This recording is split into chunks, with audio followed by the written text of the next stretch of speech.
Third grade में है, second और थर्ड ग्रेड में ये हमसे पूछा जाता है। तो ट्रांसफॉर्मेशन का बेसिक रूल क्या है? ट्रांसफॉर्मेशन का बेसिक रूल यही है कि ट्रांसफॉर्मेशन में मीनिंग चेंज नहीं होना चाहिए। क्या चेंज हो जानी चाहिए?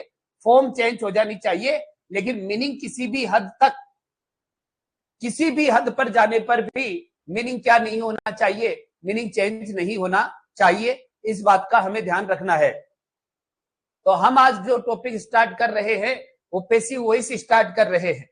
उसके साथ ही हम थोड़ा सा डिस्कस कर ले, क्योंकि अब वैकेंसीज की तैयारी है तो हमें भी हमारे सिलेबस को अब थोड़ी सी धार देनी पड़ेगी, सिलेबस को थोड़ा सा आगे बढ़ाना पड़ेगा, क्योंकि बाद में आपको एक्सरसाइज भी खूब करवानी है और एक्सरसाइज करवा के और फिर सिलेक्शन भी लेना है। तो अब उस पर काम करना स्टार्ट करें। अब ढीले रहने का काम ज्यादा समय तक चल नहीं सकता है। तो हमने जो टॉपिक डिस्कस कर लिए हैं, डिस्कस्ड टॉपिक्स, ऐसे टॉपिक्स जिनको हमने डिस्कस कर लिया है, तो उनके बारे में देखें तो सबसे पहले हमने मोर्फिम को डिस्कस किया। मोर्फिम का मतलब है वर्ड फॉर्मेशन को। वर्ड फॉर्मेशन, शब्दों का निर्माण किस तरह से होता है, वर्ड फॉर्मेशन का डिस्कशन रहा।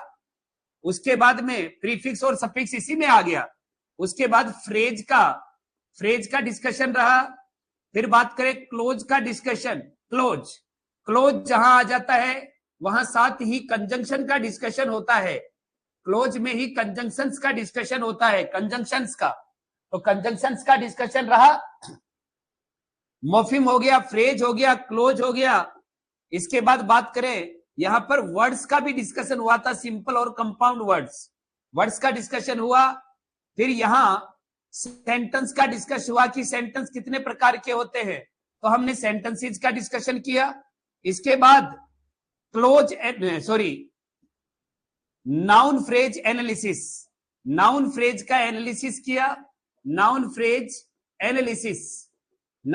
जो एनालिसिस हुआ था वो MHM के रूप में किया। MHM हेडवर्ड, प्री मॉडिफायर और पोस्ट मॉडिफायर, इनके अकॉर्डिंग चेंज किया।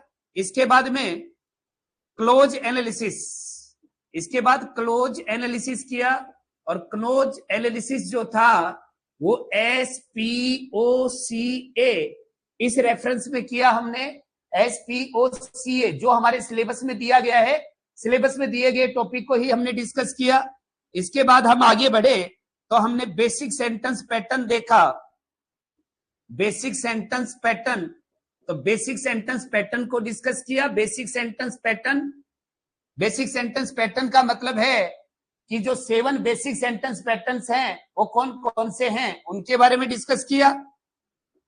यहां तक पढ़ने के बाद हमने टेंस को डिस्कस किया।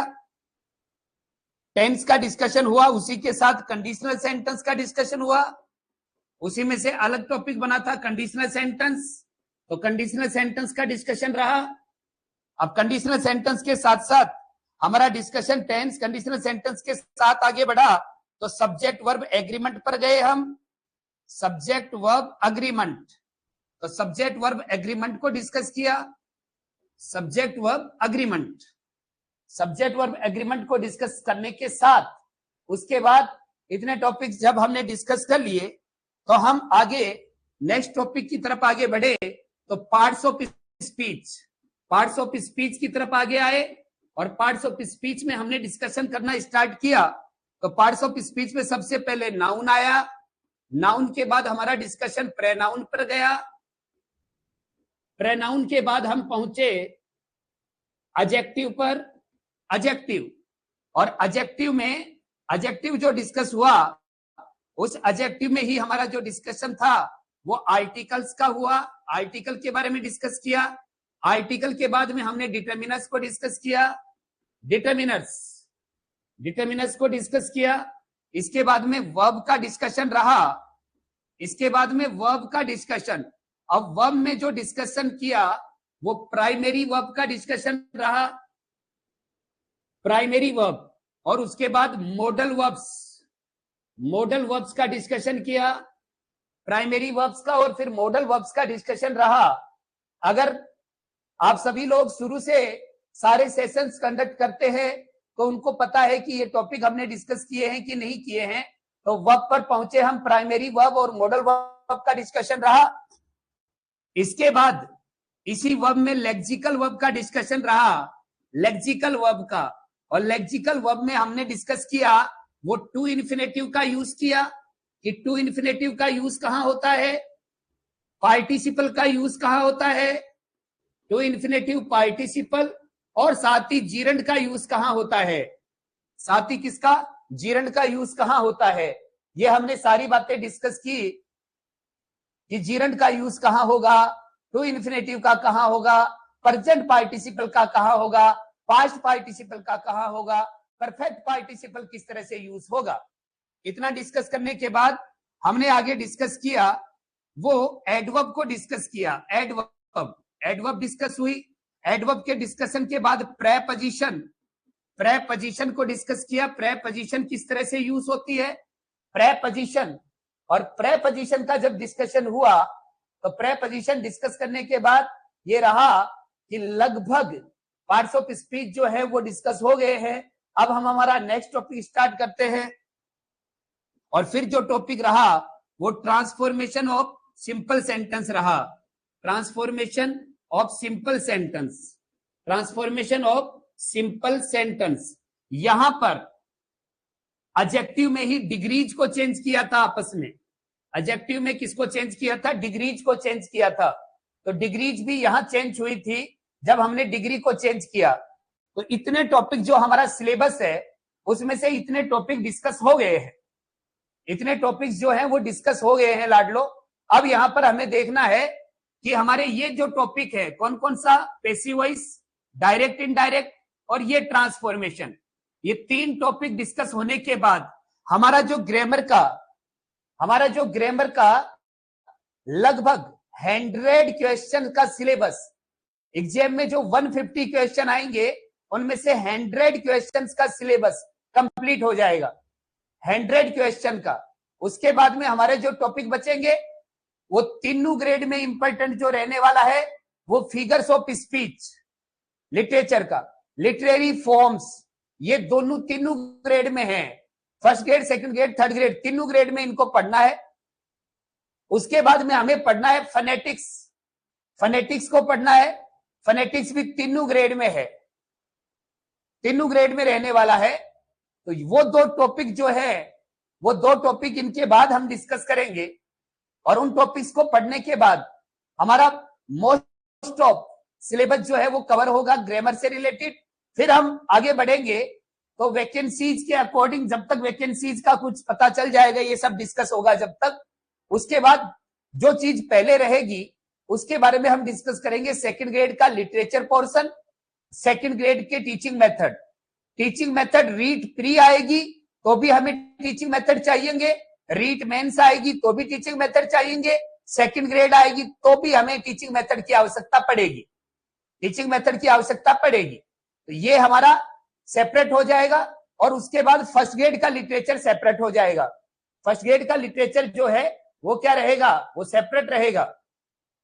तो यहां ये हमारी स्ट्रेटेजी है या फिर ये हमारा एक कंक्लूजन है कि अब तक हमने क्या क्या डिस्कस कर लिया है। आप बता दीजिए कि इनमें से अगर कोई चीज मैंने गलती से एक्स्ट्रा लिख दी हो, एक दो चीज कम ही लिखी है लेकिन कोई भी एक्स्ट्रा चीज नहीं होगी। एंटेनिम को भी डिस्कस किया, सिनोनिम को भी डिस्कस किया, कुछ एंटेनिम और कुछ सिनोनिम्स को हमने डिस्कस किया था। तो ये सारे जो वर्ड्स हैं, ये सारे जो टॉपिक्स हमने यहां लिखे हैं, इनका डिस्कशन हमारे सिलेबस में हो चुका है। तो आप सभी लोग इनके बारे में, इनके नोट्स या फिर इन सब चीजों को पढ़कर रखें। जब आप सभी लोग तैयार हो जाएंगे तभी से हम इनकी डेली एक्सरसाइज स्टार्ट कर देंगे। हम इस सिलेबस को बांट लेंगे और दो दो टॉपिक एक दिन डिस्कस करना स्टार्ट कर देंगे। दो दो टॉपिक का प्रैक्टिस सेशन स्टार्ट कर देंगे ताकि रिवीजन होना प्रारंभ हो जाए और हमारा रेगुलर सेशन जो है वो चलता रहेगा।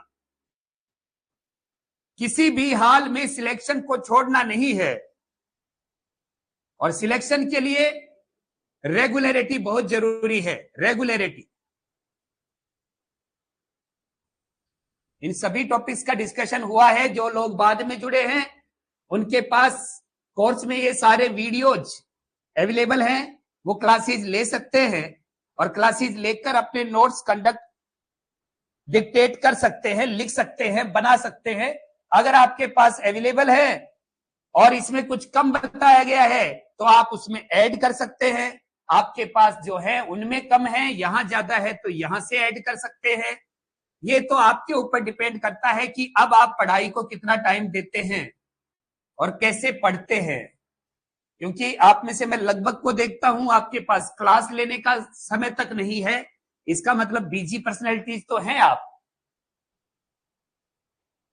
इसमें तो कोई दो राय नहीं है।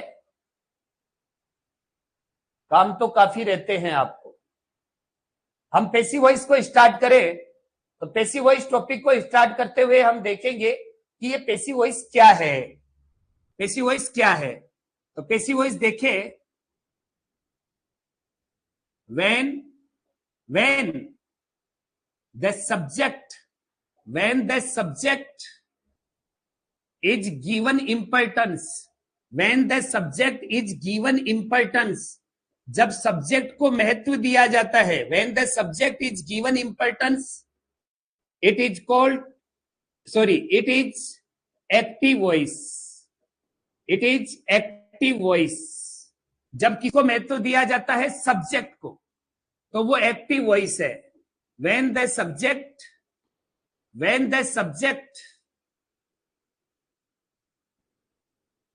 is made, जब सब्जेक्ट को बना दिया जाता है अनइम्पोर्टेंट, जब सब्जेक्ट को अनइम्पोर्टेंट बना दिया जाता है, अनइम्पोर्टेंट या सेकेंडरी, जब सब्जेक्ट को अनइम्पोर्टेंट या सेकेंडरी बना दिया जाता है, and the object is given importance, and the object is given importance, और जब ऑब्जेक्ट को महत्व दे दिया जाता है, object is given importance, object को क्या दे दिया जाता है?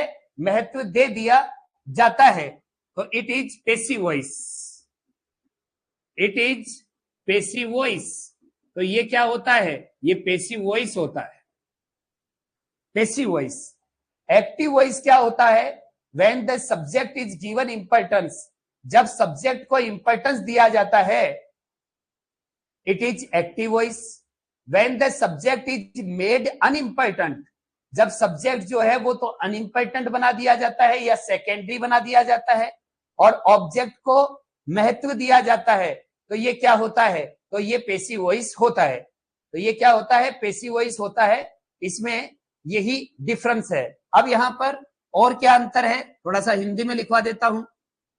एक्टिव वॉइस, एक्टिव वॉइस तीन टेंस की, एक्टिव वॉइस तीन टेंस की चारों फॉर्म्स में हो सकता है, चारों फॉर्म्स में हो सकता है, चारों फॉर्म्स में हो सकता है। तीन जो टेंस है, प्रेजेंट, पास्ट और फ्यूचर, उनकी जो फॉर्म है चार, indefinite, continuous, perfect, perfect continuous, उन चारों का हो सकता है। इसका मतलब जो 12 फॉर्म्स ऑफ टेंस हैं उनमें पैसिव वॉइस हो सकता है। 12 फॉर्म्स ऑफ टेंस जो है उनमें क्या हो सकता है? एक्टिव वॉइस का सेंटेंस हो सकता है। परंतु ग्रामेटिकली, लेकिन ग्रामेटिकली यानी ग्रामर के तौर पर पैसिव वॉइस केवल 8 तरह की फॉर्म का बनता है। पैसिव वॉइस केवल 8 तरह की फॉर्म्स का बनता है। अब यहां पर एक चीज देखनी है, ये चीज रटनी नहीं है कि केवल 8 तरह का ही पैसिव वॉइस बनता है, यानी केवल 8 तरह के सेंटेंस का ही पैसिव वॉइस बनता है 12 में से। ये चीज रटनी नहीं है, ये समझनी है। क्या समझनी है? कि व्याकरण की दृष्टि से केवल 8 फॉर्म्स का क्या बनता है? पेसिव वॉइस बनता है। व्याकरण की दृष्टि से केवल 8 फॉर्म का पेसिव वॉइस बनता है, 8 फॉर्म का। अब यहां पर देखें, बट थेरेटिकली, लेकिन सैद्धांतिक रूप से, बट थेरेटिकली सभी 12 फॉर्म्स का, थेरेटिकली सभी 12 फॉर्म्स का पेसिव वॉइस बन सकता है, पेसिव वॉइस बन सकता है। थेरेटिकली सभी 12 फॉर्म का पेसिव वॉइस बन सकता है। सभी 12 जो फॉर्म्स हैं उनका क्या बन सकता है, पेसिव वॉइस बन सकता है। ग्रामेटिकली पेसिव वॉइस केवल 8 तरह की फॉर्म्स का बनता है, लेकिन थेरेटिकली सभी 12 फॉर्म्स का पेसिव वॉइस बन सकता है। अब 12 तरह की फॉर्म का पेसिव वॉइस कैसे बनेगा, तो वो हम बाद में डिस्कस करेंगे। यहां तो आप केवल ये लिख ले कि बीइंग जोड़ दिया जाता है।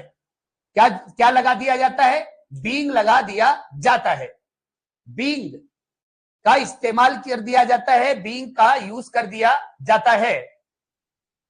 इस बात का यहां पर ध्यान रखेंगे। तो एक बार क्या लिखा है इसको देखते हैं, फिर हम हमारे टॉपिक पर आगे बढ़ते हैं। जब किसी सेंटेंस में सब्जेक्ट को इंपॉर्टेंस दी जाए या सब्जेक्ट प्राइमरी हो तो वो एक्टिव वॉइस होता है, लेकिन किसी सेंटेंस में सब्जेक्ट को सेकेंडरी या अनइम्पोर्टेंट बना दिया जाए, सेकेंडरी या अनइम्पोर्टेंट बना दिया जाए और ऑब्जेक्ट को महत्व दे दिया जाए तो वो पेसिव वॉइस होता है। 3 टेंस होते हैं, प्रत्येक टेंस की 4-4 फॉर्म होती है, तो तीनों टेंस की 4-4 फॉर्म का एक्टिव वॉइस हो सकता है। लेकिन पेसिव वॉइस व्याकरण की दृष्टि से केवल 8 तरह की फॉर्म्स का बनता है। थेरेटिकली सैद्धांतिक रूप से सभी जो 12 फॉर्म्स हैं उनका पेसिव वॉइस बन सकता है। जो टेंस की 3 टेंस की 4-4 फॉर्म है उन सभी का क्या बन सकता है, उन सभी का पेसिव वॉइस बन सकता है। वहां पेसिव वॉइस में कोई दिक्कत नहीं होती है, सभी का पेसिव वॉइस भी बनाएंगे, हम देखेंगे। अभी हमें इसके बारे में कुछ बेसिक बातें सीखनी है, जो चीजें एक टीचर को जानना जरूरी होती हैं। बच्चे तो डायरेक्ट पेसिव वॉइस बनाना शुरू कर दे, वहां तो कोई दिक्कत नहीं है, लेकिन टीचर को इसके पीछे का लॉजिक आना चाहिए, टीचर को इसके पीछे की बातें समझ आनी चाहिए, इसके पीछे की लॉजिक समझ में आना चाहिए। तो यहां पर देखें, एक्टिव वॉइस का वाक्य, एक्टिव वॉइस का सेंटेंस, एक्टिव वॉइस का सेंटेंस बिना हेल्पिंग वर्ब के हो सकता है, बिना हेल्पिंग वर्ब। एक्टिव वॉइस का सेंटेंस बिना हेल्पिंग वर्ब के हो सकता है, बिना हेल्पिंग वर्ब के हो सकता है। एक्टिव वॉइस का सेंटेंस बिना हेल्पिंग वर्ब के हो सकता है, परंतु याद रखेंगे, परंतु पेसिव वॉइस का वाक्य, परंतु पेसिव वॉइस का वाक्य, जो पेसिव वॉइस है उसका सेंटेंस, पेसिव वॉइस का वाक्य हमेशा हेल्पिंग वर्ब के साथ बनेगा, हमेशा हेल्पिंग वर्ब के साथ बनेगा, हमेशा हेल्पिंग वर्ब के साथ बनेगा। हेल्पिंग वर्ब का उसमें क्या रहेगा, हेल्पिंग वर्ब जरूर लगेगी। याद रखें, there is no passive voice without an auxiliary verb, there is no passive voice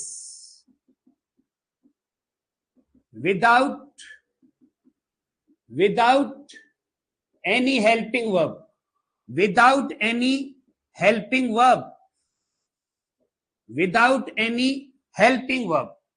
कोई पेसिव वॉइस नहीं है बिना किसी हेल्पिंग वर्ब के, there is no passive voice without any helping verb. इस बात का ध्यान रखेंगे। अब एक बात तो ये हो गई कि एक्टिव वॉइस बिना हेल्पिंग वर्ब के आ सकता है। अब आप कहेंगे एक्टिव वॉइस बिना हेल्पिंग वर्ब के कैसे आएगा, तो उसका एग्जांपल मैं यहां लिख दूं, यहां लिख दूं, जैसे the teacher teaches us, the teacher teaches us, the teacher teaches us. अब ये सेंटेंस बना लाडलो, दैट टीचर टीचेज अस, तो शिक्षक हमें पढ़ाता है, शिक्षक हमें पढ़ाता है, तो ये सेंटेंस में हेल्पिंग वर्ब आई क्या? नहीं आई। लेकिन पैसिव वॉइस जो बनेगा वो बिना हेल्पिंग वर्ब के नहीं बन सकता है, ये बात ध्यान रखेंगे।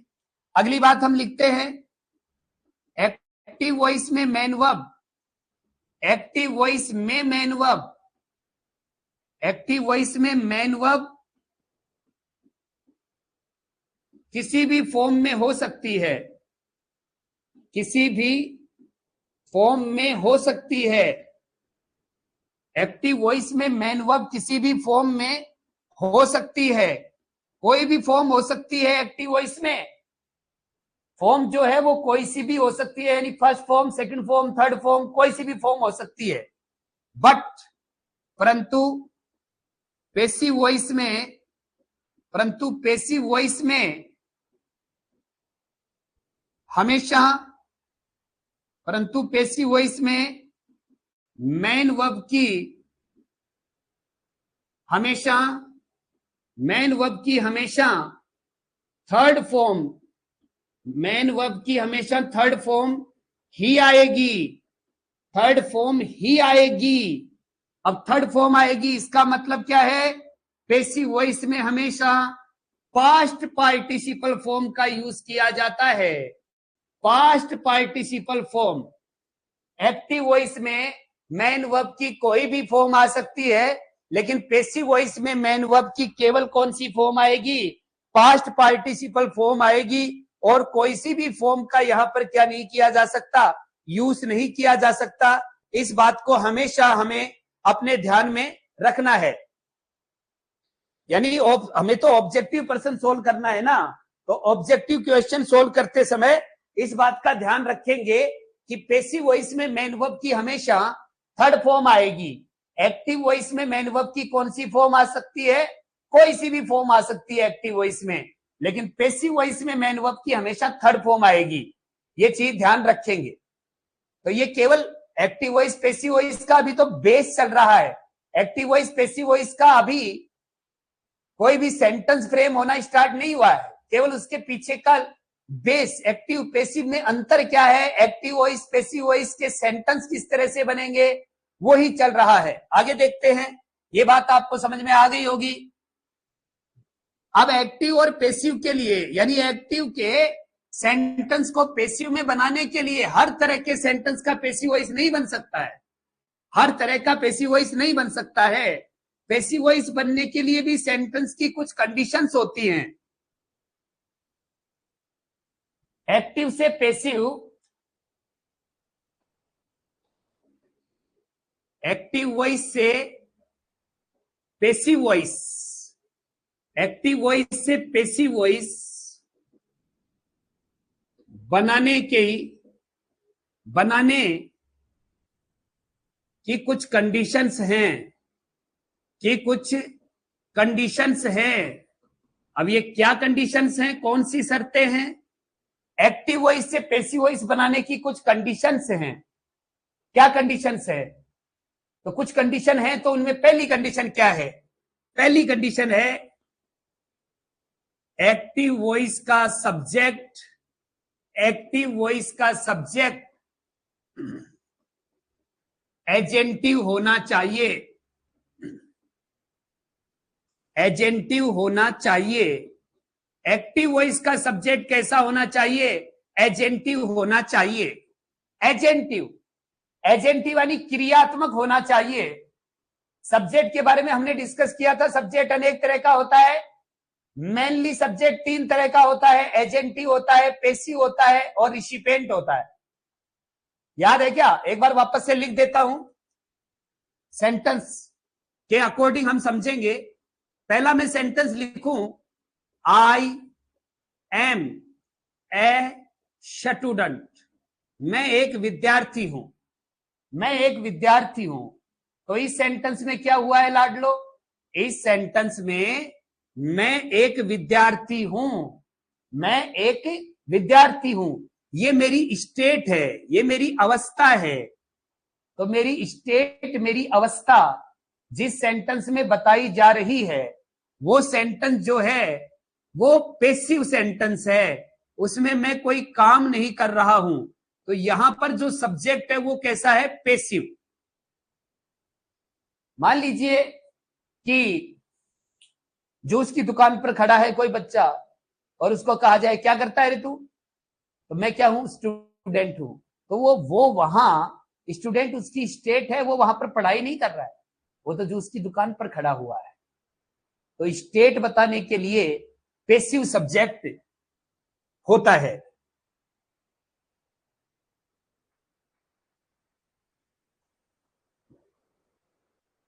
स्टेट बताने के लिए कैसा सब्जेक्ट होता है, पेसिव सब्जेक्ट होता है। आगे बात करें हम, यहां पर सेंटेंस लिखूं, she has a car, she has a car, उसके पास एक कार है, सी हैज ए कार। तो ये का जो है वो क्या बता रहा है, हैज क्या बता रहा है, पोजीशन, क्या बता रहा है, पोजीशन।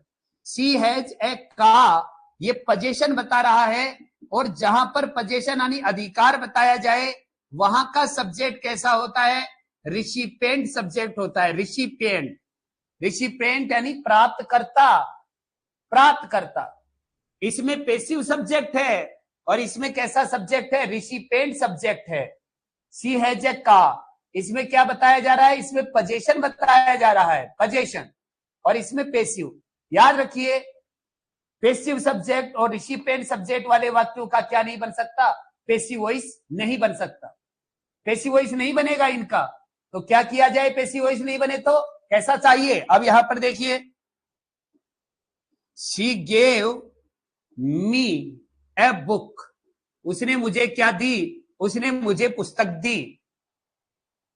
अब यहां पर सी ने एक्शन किया है कि नहीं किया है, तो सी जो है जब एक्शन कर रहा है, जब एक्शन कर रहा है तो ये सब्जेक्ट कैसा है, तो ये सब्जेक्ट एजेंटिव सब्जेक्ट है।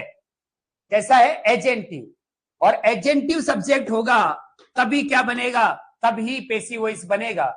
अगर सब्जेक्ट पेसिव है, यदि सब्जेक्ट रिसिपिएंट है, तो क्या नहीं बनेगा, तो पेसिव वॉइस नहीं बनेगा लाडलो, तो क्या नहीं बनेगा, पेसिव वॉइस नहीं बनेगा। इस बात को हमें माइंड में रखना है।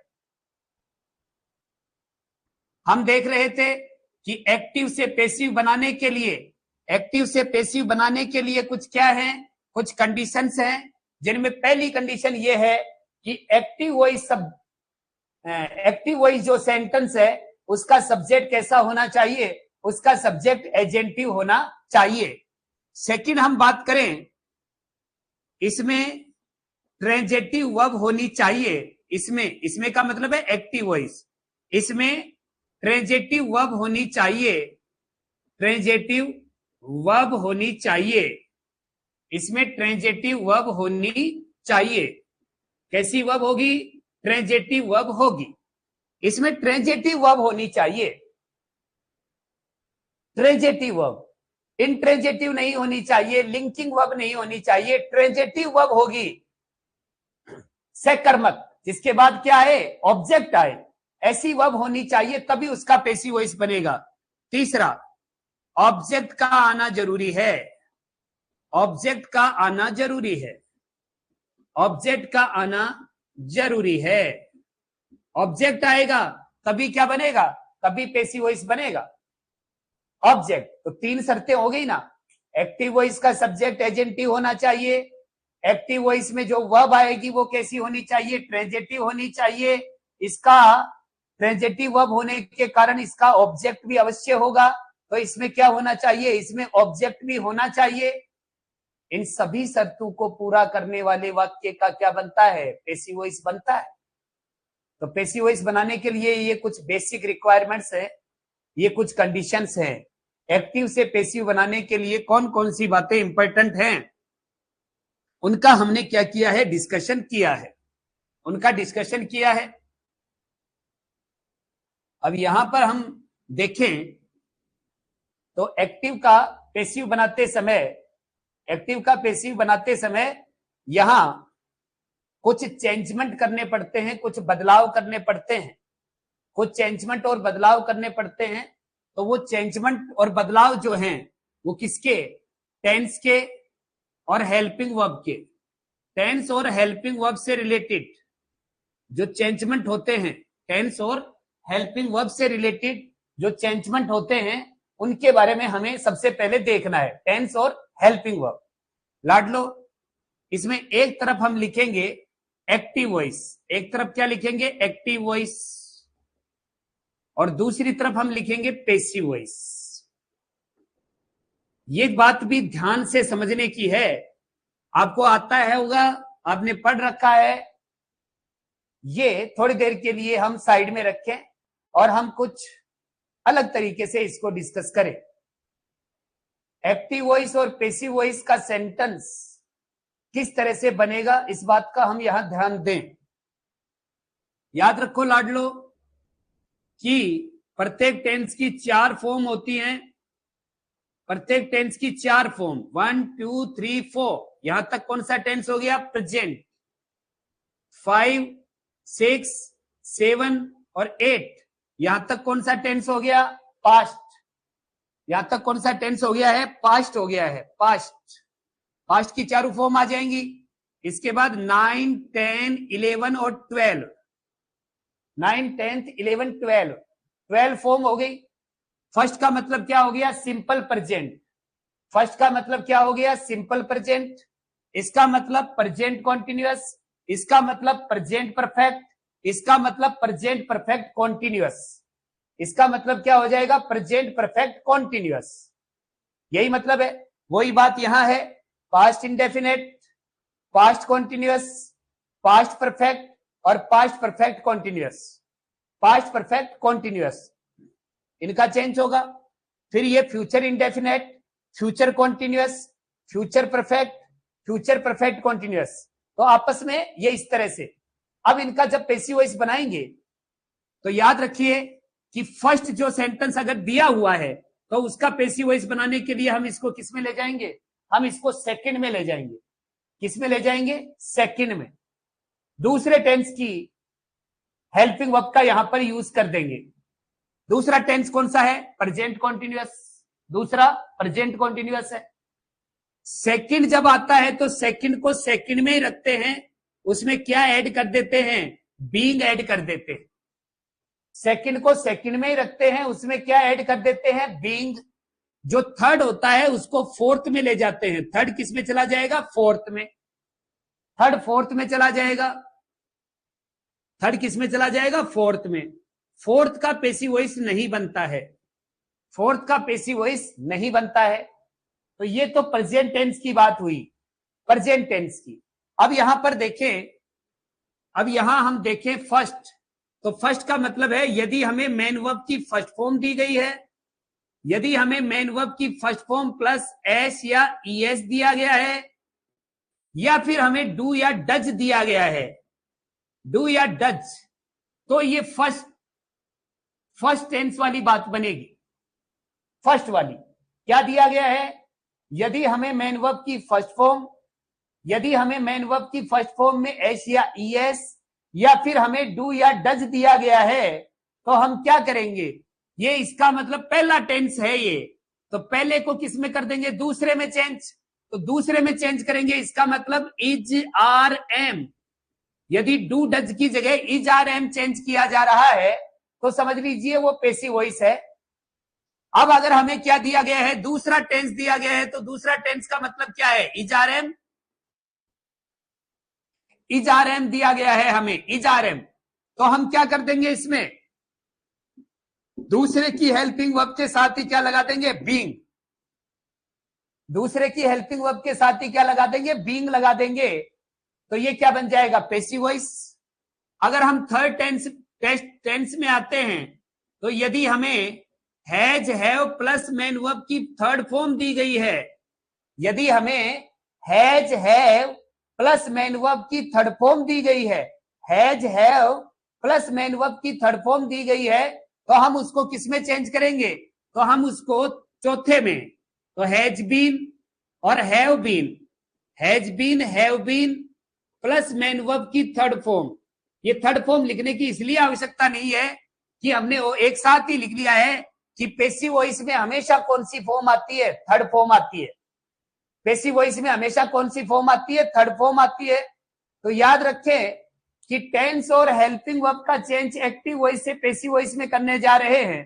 तो यदि हमें फर्स्ट टेंस का सेंटेंस दिया गया है तो हम सेकंड टेंस जो है उसकी हेल्पिंग वर्ब का यूज करेंगे। यदि दूसरा दिया गया है तो इज आर एम के साथ ही बीइंग लगा देंगे। यदि थर्ड दिया गया है तो फोर्थ का यानी हैज बीन, हैव बीन लगाकर और वहां पर मेन वर्ब की थर्ड फॉर्म का यूज कर दिया जाएगा। वहां पर मेन वर्ब की कौन सी फॉर्म का यूज हो जाएगा, थर्ड फॉर्म का यूज हो जाएगा। अब बात करते हैं पास्ट में। तो यदि हमें मेन वर्ब की सेकंड फॉर्म दे दी या फिर डिड दिया गया है, मेन वर्ब की सेकंड फॉर्म या डिड दे दिया गया है, तो पांचवें टेंस को आप छठे में चेंज कर दीजिए और छठवें की हेल्पिंग वर्ब आती है वोज वर। छठवें की हेल्पिंग वर्ब क्या आती है, वोज वर। यदि पांचवा जो टेंस है मेन वर्ब की सेकंड फॉर्म या डिड, उसको छठवें में चेंज करते हैं वोज वर। वोज वर में चेंज करेंगे पैसिव वॉइस में। अगर हमें छठवां टेंस दे दिया है तो हम उसमें बीइंग लगा देंगे और छठवां कौन सा है, वोज वर। छठवां कौन सा है, वोज वर। यदि हमें वोज वर दिया गया है सेंटेंस में तो इन्हीं वोज और वर के साथ किसका यूज कर देंगे, बीइंग का यूज कर देंगे। देखो, पहले की जगह दूसरा, दूसरे की जगह दूसरा, तीसरे की जगह चौथा, चौथे का बनता नहीं है, पांचवे की जगह छठवा, छठवे की जगह छठवा। अब सातवां जो है उसकी जगह आठवां, और सातवां होता क्या है, हैड। हैड तो आठवें में क्या होता है, हैड बीन। आठवां कौन सा होता है, हैड बीन।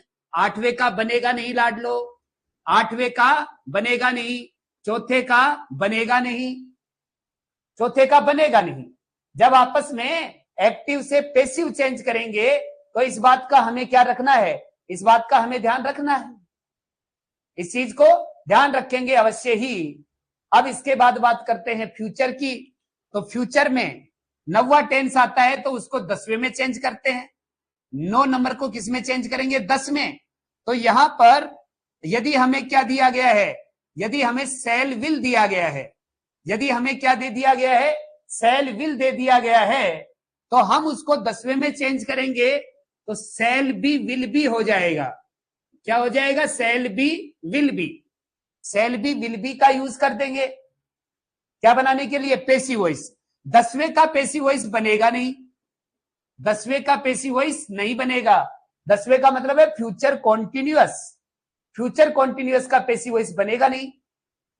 अब 11th सेंटेंस आता है, 11th टेंस आता है तो वो होता है सेल हैव विल हैव। तो यदि हमें सेल हैव विल हैव दे दिया जाता है तो उसका चेंज करने के लिए, पैसिव वॉइस बनाने के लिए इसको 12th टेंस में ले जाएंगे और 12th क्या होगा, shall have been, shall have been, और दूसरा है will have been. Shall have been और will have been, shall have been और विल हैव बीन। और 12वें का बनता नहीं है, 12वें का बनता नहीं है पैसिव वॉइस।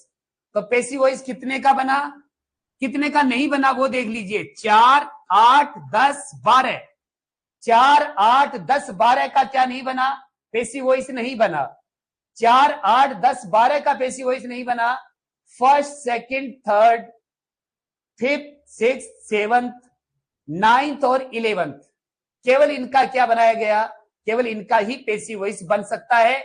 बाकी का पैसिव वॉइस सैद्धांतिक रूप से बन सकता है, ग्रामेटिकली इनका क्या नहीं बन सकता है, पैसिव वॉइस नहीं बन सकता है। हेल्पिंग वर्ब चेंज होना ही, हेल्पिंग वर्ब का यूज ही पैसिव वॉइस चेंज कराता है, पैसिव वॉइस बनाता है, क्योंकि उसमें मेन वर्ब की कौन सी फॉर्म आती है, थर्ड फॉर्म आती है।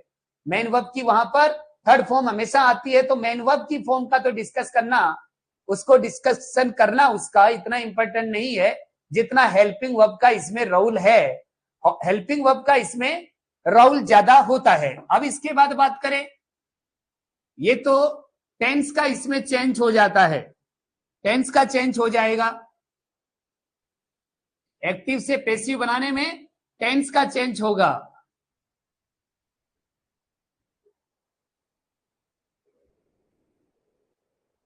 अब बात करें इसके जनरल फॉर्मूले की। पैसिव वॉइस का कौन सा फॉर्मूला? जनरल। पहले एक लिख दे, sentence with modal. Sentence with modal verb. एक मॉडल वर्ब भी होती है ना टेंस के अलावा, सेंटेंस विद मॉडल वर्ब। अगर मॉडल वर्ब दी गई है, एक्टिव वॉइस में मॉडल दे दिया गया और मॉडल देने पर हमें यह कह दिया गया कि इसका पैसिव वॉइस बनाइए, तो हम सेम मॉडल वर्ब का यूज करेंगे। Same modal verb plus be plus main verb की थर्ड फॉर्म, इसका यूज कर देंगे। वही मॉडल वर्ब में क्या लगा देंगे? बी लगा देंगे। उसी मॉडल वर्ब में क्या लगा देंगे? बी लगा देंगे। और फिर मेन वर्ब की थर्ड फॉर्म का यूज कर देंगे। तब वो सेंटेंस कैसा बन जाएगा? पैसिव वॉइस का सेंटेंस बन जाएगा। तब वो कैसा बन जाएगा? पैसिव वॉइस का सेंटेंस बन जाएगा। मॉडल जब हमें दी गई हो वर्ब, तो मॉडल वर्ब को यूज करके और उसमें बी लगा देंगे, तो उसका क्या बन जाएगा? पैसिव वॉइस बन जाएगा। अब बात करें इसके जनरल फॉर्मूले की। जनरल फॉर्मूला क्या होता है और किस तरह से यूज होता है, यह हमें देखना है।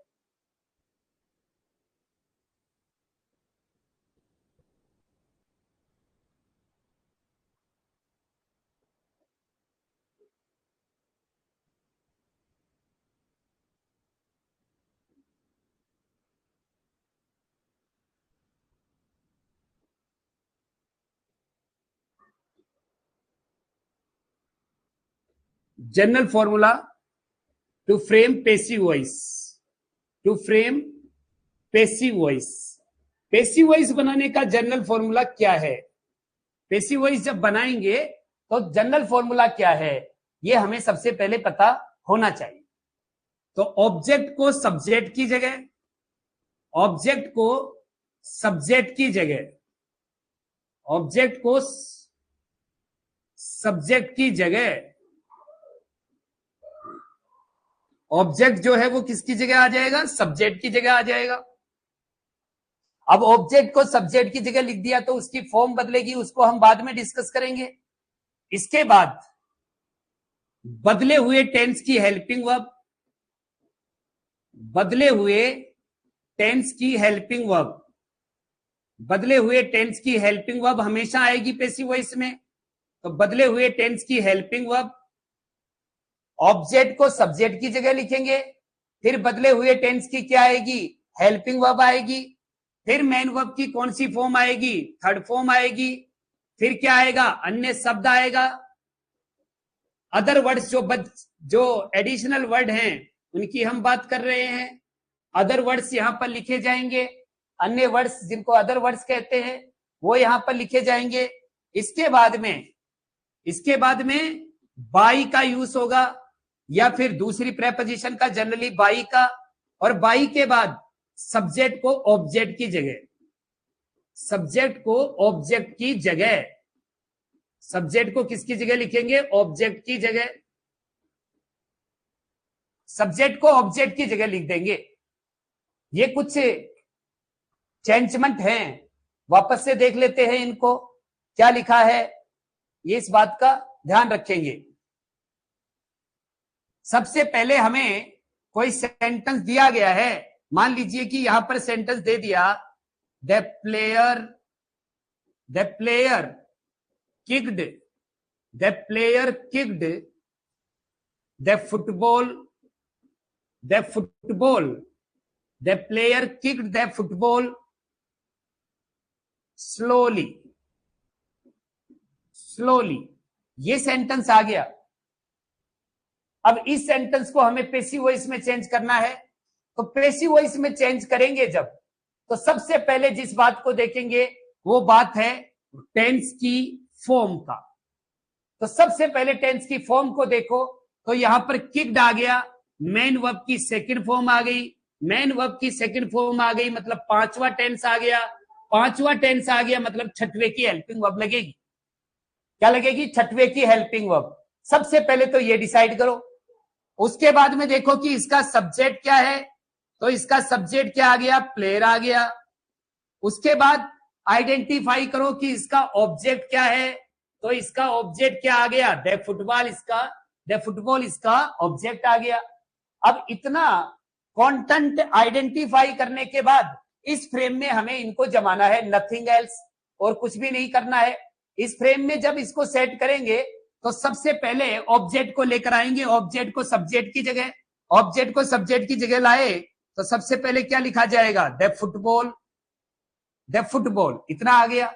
अब पांचवा जो टेंस है उसको छठवें में लगाएंगे तो हेल्पिंग वर्ब लगाओ, उसको बदले हुए टेंस की हेल्पिंग वर्ब, बदला हुआ टेंस जो है उसकी हेल्पिंग वर्ब वॉज या वर है। अब देखो कि फुटबॉल सिंगुलर है कि प्लूरल है, तो फुटबॉल जो है वो सिंगुलर है। सिंगुलर होने के कारण यहां पर किसका यूज करेंगे, वोज का यूज करेंगे। सिंगुलर होने के कारण यहां पर किसका यूज करेंगे, वोज का। तो द फुटबॉल वोज, इतना हो गया। अब सेकंड और थर्ड फॉर्म एक ही होती है, थर्ड फॉर्म लेना है तो इसको यूज कर देंगे, the football was kicked, football को किक मारी गई, द फुटबॉल वॉज किक्ड, ये बन गया। अब इसके बाद क्या करें, इसके बाद या तो आप यहां पर स्लोली को लिख दीजिए या स्लोली को लास्ट में, एडवर्ब लास्ट में भी जा सकती है। अब यहां पर बाई लिखिए, बाई के बाद में सब्जेक्ट को ऑब्जेक्ट की जगह लिखेंगे तो क्या जाएगा, द प्लेयर, और द प्लेयर के बाद यहां पर क्या यूज कर देंगे, स्लोली, या फिर स्लोली को यहां भी लिखा जा सकता है तो क्या बन जाएगा, the football was kicked slowly by the player, the football was kicked by the player slowly. दोनों तरह से इसका क्या बन जाएगा, दोनों तरीके से इसका पैसिव वॉइस बन सकता है, दोनों तरीके से इसका क्या बनेगा, पैसिव वॉइस बन सकता है, यानी स्लोली को पहले भी और स्लोली को लास्ट में भी लिखा जा सकता है। तो इस तरह से हम एक्टिव वॉइस के सेंटेंस को कौन से सेंटेंस में फ्रेम करते हैं, पैसिव वॉइस के सेंटेंस में फ्रेम करते हैं, पैसिव वॉइस के सेंटेंस में फ्रेम करते हैं। इस बात का हमें ध्यान रखना है। आप सभी लोग इस लाइव सेशन से जुड़े, आपने इस सेशन को ज्वाइन किया। कल के सेशन में हम लगभग पैसिव वॉइस को कंप्लीट करने का प्रयास करेंगे। पैसिव वॉइस ज्यादा बड़ा टॉपिक नहीं है। आप लोग आज के बेसिक सारी बातों को ध्यान रखें और कल के सेशन में हम पैसिव वॉइस को आगे बढ़ाएंगे। आप लोग स्वस्थ रहे, मस्त रहे, खुशहाल रहे, बने रहे, डटे रहे, पढ़ते रहे, बढ़ते रहे। इन्हीं शुभकामनाओं के साथ लेते हैं विदा। आपका बहुत बहुत धन्यवाद।